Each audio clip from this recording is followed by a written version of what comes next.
Here is a short little unboxing video of some replacement parts I've bought for my 1999 Chevy Suburban. It's been giving me the OBD code for the shift solenoid A problem. There's been no indication while I'm driving as to any problems shifting between first and second. But when the check engine light comes on and it keeps giving me that code, it makes it impossible for me to be able to get my vehicle smogged. So the smog technician suggested I have the shift solenoids replaced. And since I do all my own work, well, here we go. Here we have the shift solenoid that will be put inside the transmission. I only have a problem with one of them, but since I'll have the transmission oil pan off, I might as well replace them both. They weren't very expensive.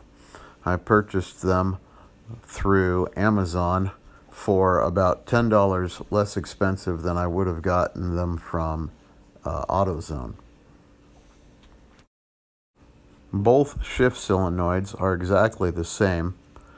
In this box here, I have the transmission oil filter along with the pan's gasket.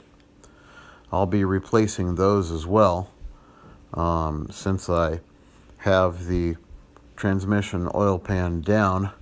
It's just a good practice to replace the oil filter. The vehicle itself has about 127,000 miles on it, and I have no way of knowing if the replacement for the oil filter, for a transmission oil filter, has been done, so might as well do it now. It'll also give me an idea as to if I have any metal filings or other problems within the transmission. Some of you may know that in a transmission like this for this vehicle, it only takes 6 quarts of transmission fluid. So you could be questioning, why did I buy 2 gallons? It was actually less expensive to purchase 2 gallons than to purchase 1 gallon and 2 quarts. So that's what I decided to do. 2 gallons, and I'll have a little extra on hand.